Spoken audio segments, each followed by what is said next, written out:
हज़रत बिलाल हबशी रज़ी अल्लाह एक मशहूर सहाबी हैं जो मस्जिद नबवी के हमेशा मुअज्जिन रहे। शुरू में एक काफिर के ग़ुलाम थे, इस्लाम ले आए जिसकी वजह से तरह तरह की तकलीफ़ें दी जाती थीं। उमैया बिन खल्फ जो मुसलमानों का सख्त दुश्मन था, उनको सख्त गर्मी में दोपहर के वक्त तपती हुई रेत पर सीधा लिटाकर उनके सीने पर पत्थर की बड़ी चट्टान रख देता था ताकि वो हरकत न कर सकें, और कहता था कि या इस हाल में मर जाएं और जिंदगी चाहें तो इस्लाम से हट जाएं। मगर वो इस हालत में भी अहद अहद कहते थे, यानी एक ही है।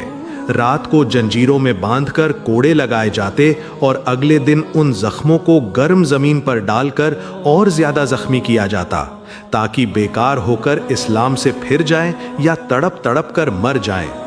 अजाब देने वाले उकता जाते, कभी अबू जहल का नंबर आता, कभी उमैया बिन खल्फ का, कभी औरों का, और हर शख्स इसकी कोशिश करता कि तकलीफ देने में जोर खत्म कर दे। हजरत अबू बकर सिद्दीक रजी अल्लाह ने इस हालत में देखा तो उनको खरीद कर आज़ाद फरमाया। और चूंकि अरब के बुत परस्त अपने बुतों को भी माबूद कहते थे, इसलिए उनके मुकाबले में इस्लाम की तालीम तौहीद की थी, जिसकी वजह से हजरत बिलाल रजी अल्लाह की जुबान पर एक ही एक का विर्द था। ये ताल्लुक़ और इश्क की बात है।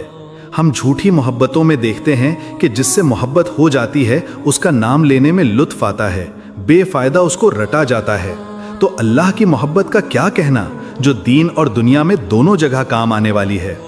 यही वजह है कि हज़रत बिलाल रजी अल्लाह को हर तरह से सताया जाता था, सख्त से सख्त तकलीफ़ें पहुँचाई जाती थीं।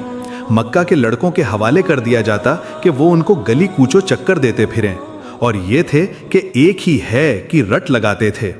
इसी का ये सिला मिला कि फिर हुजूर सल्लल्लाहु अलैहि वसल्लम दरबार में मुअज्जिन बने और सफ़र हज़्र में स्कैन हमेशा अजान की खिदमत इनके सुपुर्द हुई।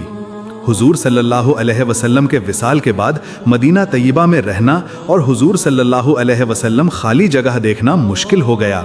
इसलिए इरादा किया कि अपनी ज़िंदगी के जितने दिन हैं जिहाद में गुजार दूं।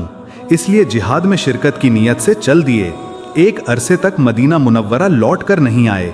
एक मर्तबा हुजूर सल्लल्लाहु अलैहि वसल्लम की ख्वाब में ज़ियारत की। हुजूर सल्लल्लाहु अलैहि वसल्लम फरमाया, बिलाल ये क्या जुल्म है, हमारे पास कभी नहीं आते। तो आंख खुलने पर मदीना तय्यबा हाजिर हुए। हज़रत हसन और हुसैन रज़ी अल्लाह ने अजान की फरमाइश की। लाइलों की दरख्वास्त ऐसी नहीं थी कि इनकार की गुंजाइश होती। अजान कहना शुरू की और मदीना में हुजूर सल्लल्लाहु अलैहि वसल्लम के ज़माने की अजान कानों में पड़कर कोहराम मच गया। औरतें तक रोती हुई घर से निकल पड़ी। चंद रोज़ क़याम के बाद वापस हुए और सन 20 हिजरी के करीब दमिश्क में विसाल हुआ।